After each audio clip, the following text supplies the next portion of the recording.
हरि हरि ओम।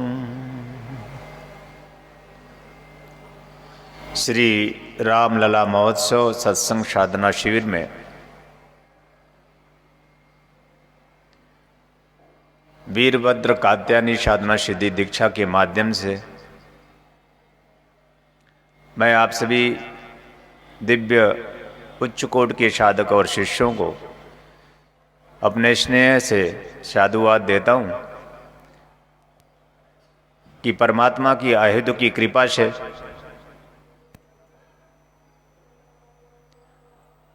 आपके भाग्य में ऐसी उच्च कोट की दिव्यता लिखी जाए जिससे आपका मानव जीवन जिस लिए मिला है ऐसी पूर्णता प्राप्त कर सके।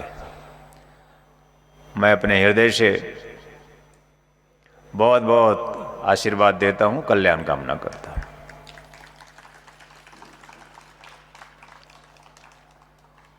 जब भी हम बात मनुष्य की करते हैं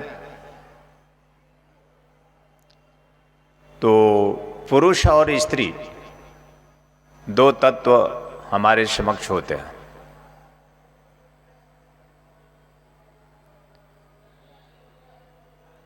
और दोनों पूरे जीवन काल तक स्वयं में अधूरा महसूस करते हैं,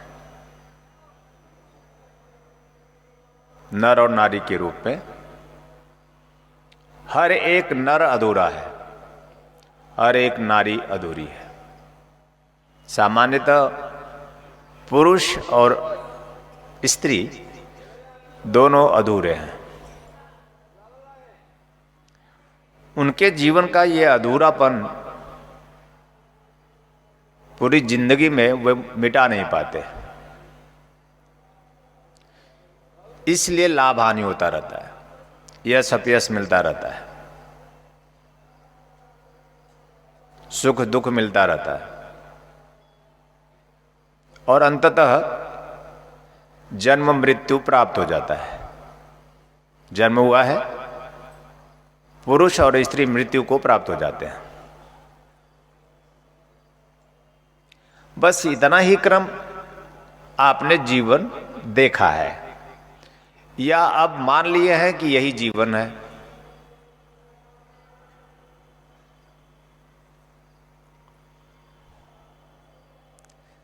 जबकि मन एव मनुष्याणाम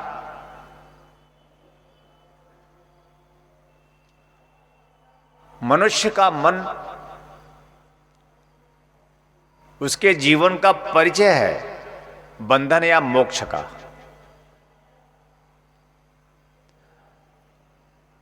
और सामान्यतः पुरुष स्त्री का जीवन बंधन का होता है।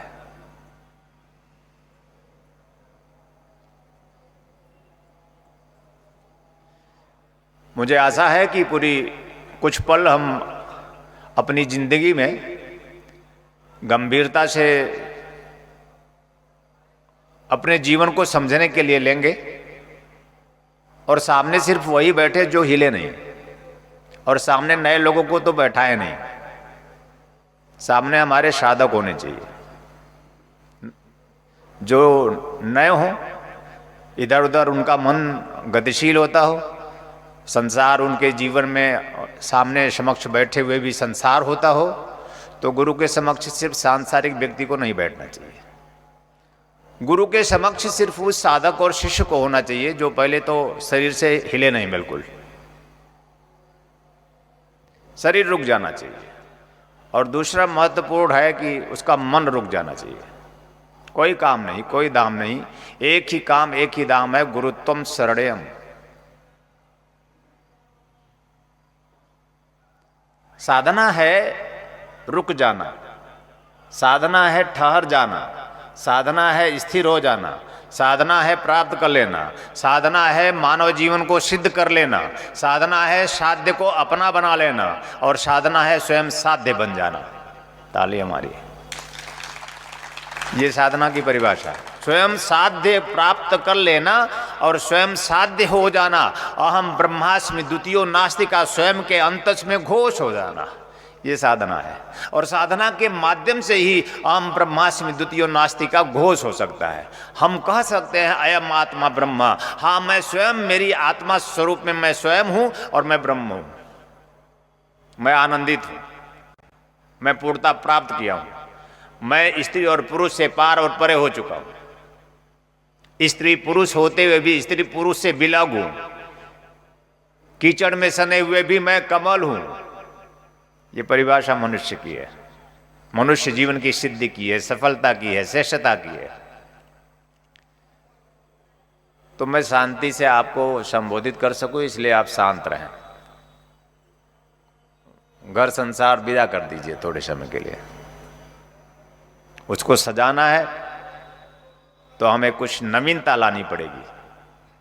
संसार का सृजन करना है या संसार में किसी का संहार करना है तो उसके लिए हमें शक्ति क्षमता से युक्त होनी पड़ेगी। तो पुरुष तब तक अधूरा है जब तक उसे स्त्री प्राप्त नहीं हो जाती, और स्त्री तब तक अधूरी है जब तक उसे पुरुष नहीं प्राप्त हो जाता। सामान्यतः आप ये एहसास करते भी हैं, कितना भी आप अपने पति से या पत्नी से झगड़ा किए हों, लेकिन कुछ पल बाद फिर झगड़े भूल करके एक दूसरे की आवश्यकता बन जाते हैं। ये सामान्य बात देखें। इसका मतलब हमारी प्रकृति है पुरुष और स्त्री का समन्वय। हमारे जीवन का प्रेम है पुरुष और स्त्री एक हो जाना। जब तक पुरुष और स्त्री एक नहीं हो जाएंगे मिलकर, तब तक वो पूर्ण नहीं होते हैं। एक तो सामान्य परिभाषा में आप समझ गए होंगे कि हम पति पत्नी के रिश्ते में पूर्ण कब होते हैं। पूर्ण कब होते हैं, हम पति पत्नी कब पूर्ण होते हैं? जब हम प्रेम में होते हैं, जब हम पारस्परिक प्रेम में एक जीवन की संरचना के लिए तैयार होते हैं, एक जीवन की सृजन के लिए, एक जीवन के शौक के लिए, एक जीवन के आनंद के लिए, एक जीवन के प्राण के लिए, एक जीवन की प्रतिष्ठा के लिए हम एकाकार होते हैं। मैंने आध्यात्मिक शब्दों का संयोजन आपके लिए किया है या नहीं है? पति पत्नी का मिलन जीवन की पूर्णता का पल है और वो मिलते ही रहेंगे, उन्हें मिलना भी चाहिए। संसार में उनका जन्म हुआ है तो उन्हें मिलते भी रहना चाहिए। मिलन में जीवन का सुख है, जीवन का आनंद है, जीवन का सृजन है। और जीवन समझ जाए तो ठीक है, नहीं तो जीवन का संहार भी है। सदगुरु के माध्यम से जीवन समझ में आ जाए तो जीवन का श्रृंगार, अन्यथा जीवन का संहार। दो ही चीज होता है।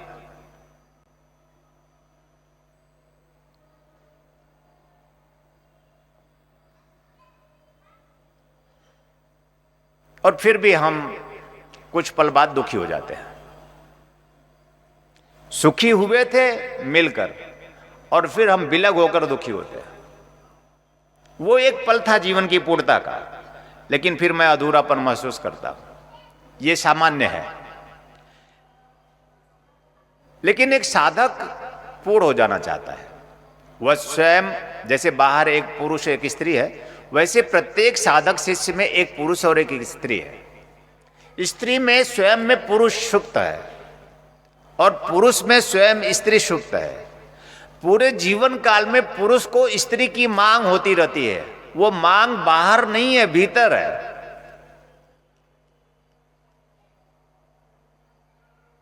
अब पूरे जीवन काल में स्त्री को पुरुष की मांग होती रहती है। वो मांग बाहर नहीं है, भीतर है।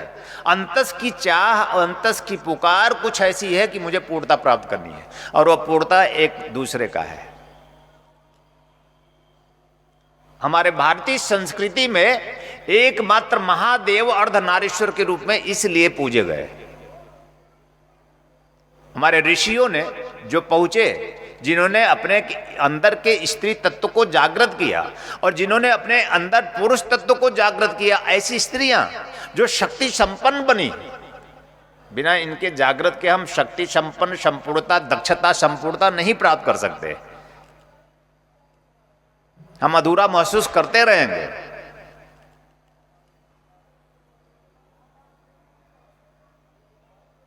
तो साधना के माध्यम से स्वयं के उस स्त्री तत्व को जागृत कर लेना। परसेंटेज का एवरेज रहता है कि कोई स्त्री रहता है, कोई पुरुष रहता है। कभी कभी आप देखे होंगे और आप कहते भी होंगे कि पुरुष को कहते होंगे कि कैसन स्त्री की तरह चला था, और कभी कभी कोई स्त्रियां होती हैं, पुरुष कहते हैं या स्त्री भी कहती हैं कि कैसन पुरुष की तरह हुई हो भैया। ऐसा स्त्री में पुरुष का भास होना और पुरुष में स्त्री का भास होना, ये उल्टी एक स्थिति बन गई हार्मोन्स की। हार्मोन्स इधर उधर हो गया है। अगर हम कुछ कर दें ऐसा मंत्र के बल पे, तंत्र के बल पे, साधना के बल पे, दीक्षा के बल पे, कि आपके अंतस की स्त्री पूरी तरह 50-50%, पुरुष 50% और स्त्री 50% हो जाए, तो आप पूर्ण हो जाएंगे। ये हो रहा है ना। हमारे शास्त्रों में ऐसे सदगुरु हुए हैं। सदगुरुदेव भगवान निखिल स्वयं ऐसे हमारे सदगुरु रहे हैं, जिन्होंने लड़की को लड़का बनाकर दिखा दिया। उनको कोई लड़का था ही नहीं। एक पांडे परिवार में लड़का था ही नहीं, एकमात्र एक लड़की थी, और जो 21 साल की हो चुकी थी, और वो सब पूरा परिवार गुरुजी के भक्त थे। और वो दोनों परिवार बैठ के, दोनों पति पत्नी गुरु के समक्ष चरणों में प्रणिपात होते हुए बिलख रहे थे कि गुरुदेव अब हम लोगों का मन दुखी रहता है, क्योंकि एक ही संतान है, वो लड़की है, और वो अब चली जाएगी, फिर हम लोगों के पास कोई नहीं होगा। तो गुरुदेव ने मुस्कुराया और कहा कि कहो तो इसे ही लड़का बना दें। एकदम साक्षी घटना है। सदगुरुदेव भगवान निखिल स्वामी परमहंस स्वामी निखिलेश्वरानंद जी ने कहा, पूछा इसे ही लड़का बना दें, तो लोगों ने घूर घूर कर देखा कि इसे लड़का कैसे बना सकते हैं। व्याक्षी तंत्र के माध्यम से किसी भी स्त्री को पुरुष और किसी भी पुरुष को स्त्री बनाया जा सकता है।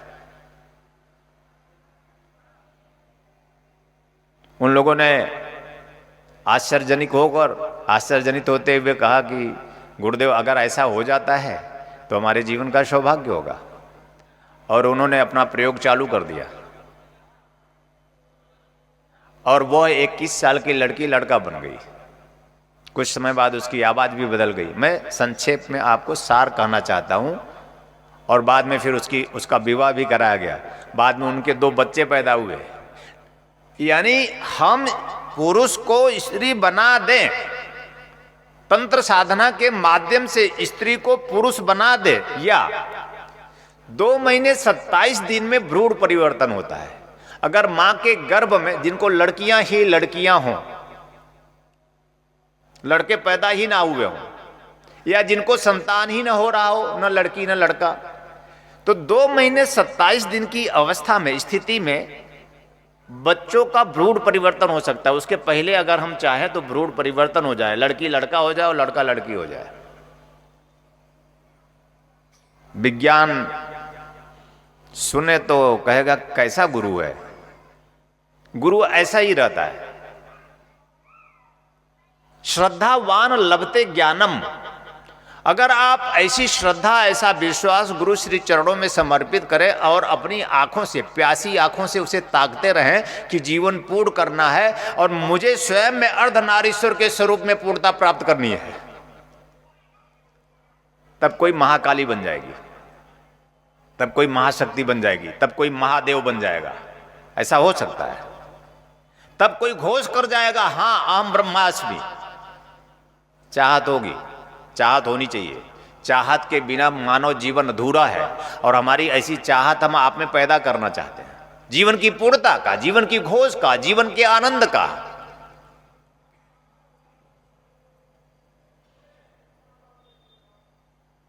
हम साधनाएं सीखें, हम साधनाओं के माध्यम से अपने जीवन की इच्छाओं को पूर्ण करें।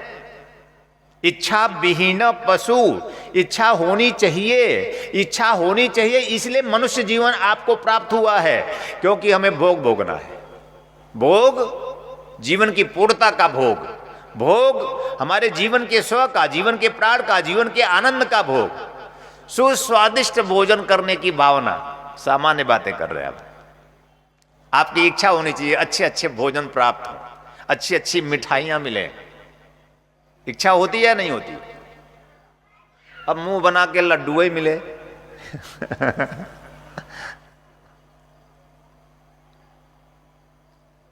मन से निकाल देना कि तथा कथित साधु संत महात्मा कह रहे हो कि इच्छा छोड़ दो, इच्छा का त्याग कर दो, ये कर दो, वो कर दो।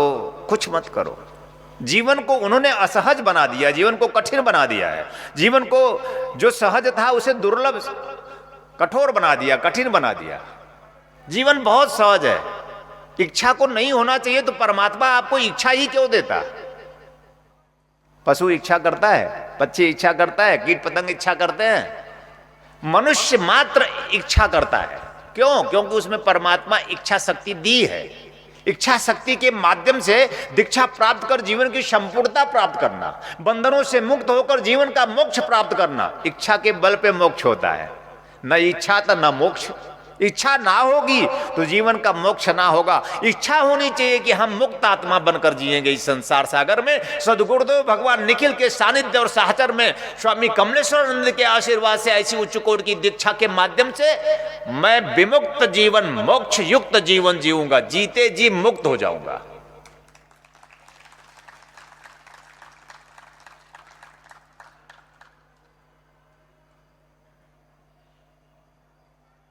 इच्छा होनी चाहिए कि नहीं होनी चाहिए? होनी चाहिए। और अच्छी से अच्छी इच्छा करो। आज के बाद मन मार के मत बैठो। कब शुगर हो गया बा, अरे खाते नहीं, मिठाई खाओ। शुगर हो गया 2 केला रोज खाओ कि नहीं? रोग आएगा जाएगा, लेकिन तुम न आए हो न जाएगो। तुम सदा थे, सदा हो और सदा रहोगे। तुम्हें मैं मरने दूंगा नहीं। मरने दूंगा मैं नहीं, मतलब समझ लेना, इस शरीर से अगर तुम निकल भी गए ना तो किसी दूसरे शरीर में तुम्हें मैं फिर से पैदा करूंगा। क्या चिंता है? लेकिन जब तक जियो सुख से जियो। शरीर से क्या मोह करना? कपड़े से मोह नहीं करते तो शरीर से क्यों मोह करना? नैनम छिदंति शस्त्राणि नैनम दहति पावकः। जब तू ऐसे अमर हो, ऐसे अमिट हो, तो तुम क्यों भयभीत हो? सुख से जीने की इच्छा करो। और दुख हो मन में तो त्याग दो, और नहीं त्याग सको तो गुरु को अपने सम्मुख करो। गुरुदेव आप हैं ना, मेरे जीवन में सुख और आनंद ही आनंद होगा। ऐसी भावना के साथ जीवन को आज से ऐसी उच्च कोटि की दीक्षा के माध्यम से हम जिएंगे कि इच्छा को कैसे पूर्ण करें। आज की साधना अंतिम दिन की है। प्रत्येक इच्छाओं की पूर्ति आवश्यक है। वाह, जो चाहो सो प्राप्त करो। राजा भर्तृहरि थे, उच्च कोटि के राजा हुए, चक्रवर्ती सम्राट राजा भर्तृहरि बने।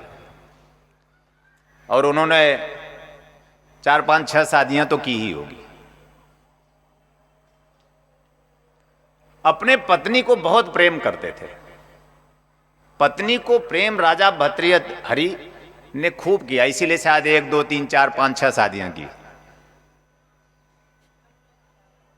राजा थे, चलता था। हमारे राजा ऐसे ही होते थे। राजा का अर्थ राजा है न भैया, अच्छा मानना।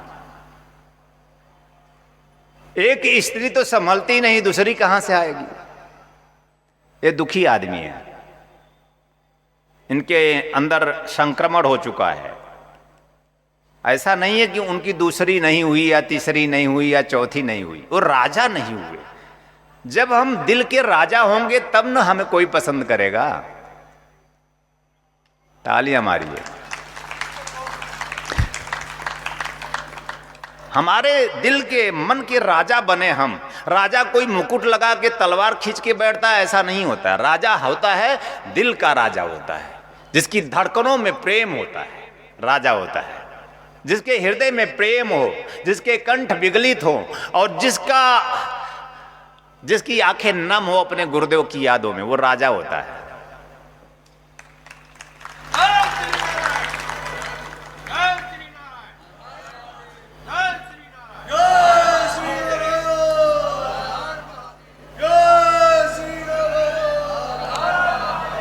राजा भर्तृहरि ने खूब प्रेम किया। उन्होंने नीति शतक लिखा, उच्च कोटि का ग्रंथ नीति शतक लिखा, श्रृंगार शतक लिखा और संन्यास शतक लिखा। ये 3 ग्रंथ उन्होंने लिखे हैं। मैंने कहा ना, चक्रवर्ती सम्राट, पूर्णता प्राप्त किया हुआ एक ऐसा राजयोग में स्थित राजा भर्तृहरि, और उन एक दिन जो है राज्य में एक सन्यासी आया और उसने कहा कि मैं आपके राज्य में आया हूं महाराज राजा भर्तृहरि, मैं आपको आज एक अमृत फल देना चाहता हूं। अमृत फल दूंगा मैं आज आपको, जिससे आप जीवन पर्यंत यौवन बने रहेंगे, वृद्धावस्था आपको छू नहीं सकेगी, आप जीवन पर्यंत सौंदर्य से पूर्ण रहेंगे, आप में एक चमक होगी, एक लपक होगी, एक आकर्षण होगा। महाराज, आप भी सोचते जाइएगा कि आपको ऐसा अमृत फल चाहिए। हे गुरुदेव, मैं आपकी तरफ से बोल रहा हूं। हाँ, अंदर, आपके अंदर होना चाहिए। मेरे कहने का कुछ भी अर्थ आपको देने का है। सन्यासी ने कहा कि आज मैं आपको ऐसा अमृत फल देता हूं। और फिर क्या हुआ कि राजा ने स्वीकार किया और उस अमृत फल को, और फिर चिंतन किया, चूंकि वो अपने स्त्री को बहुत प्रेम करते थे, अपनी पत्नी को, तो उन्होंने सोचा कि मैं सौंदर्यपूर्ण हो जाऊंगा और मैं यौवनवान बन जाऊंगा, इससे अच्छा मैं जिसे प्रेम करता हूं उसे दे दूं। सबसे महत्वपूर्ण उपहार आदमी किसे देता है? जिसे वो सबसे ज्यादा प्रेम करता है उसको उपहार देता है। उपहार देना ही चाहिए। आप उसी को देंगे और तभी देंगे जब आप उसे प्रेम करते हैं, अन्यथा आप अपने आप को कभी उपहार नहीं दिए होंगे, क्योंकि अपने आप को आपने कभी प्रेम ही नहीं किया। आपसे ज्यादा महत्वपूर्ण इस सारी दुनिया में कोई नहीं है, पता है? आपने अपने आप को झांका नहीं, अपने स्व को, अपने प्राण को, अपनी आत्मा को, अपने परमात्मा को, गुरु गोविंद को पुकारा नहीं, जाना नहीं, जिया नहीं, इसलिए आपको लगता है अधूरा है। आपके अंदर से पुरुष और स्त्री तत्व का जागृत हुआ नहीं, इसलिए पूर्णमदः पूर्णमिदं, पूर्ण से पूर्ण होते हुए भी आप अधूरे हैं। और मैं आपको अधूरा किसी भी कीमत पर रहने नहीं देना चाहता। ऐसे ताली मारनी चाहिए।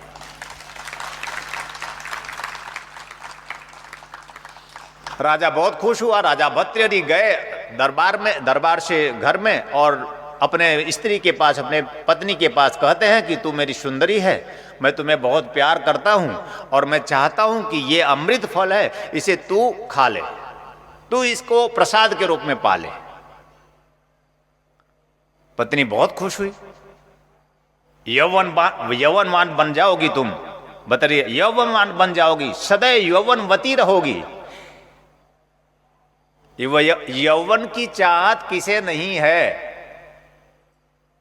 और यौवन की चाहत किसे नहीं होनी चाहिए, दोनों बातें ध्यान रखना।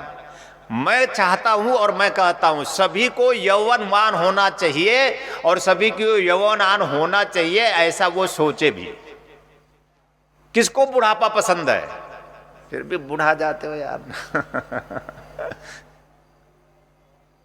और मैं नहीं चाहता कि तुम कभी बूढ़े हो, क्योंकि तुम बूढ़े हो नहीं।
आनंद टीवी से जुड़ने के लिए आप हमें व्हाट्सएप करें 9277395752 पर।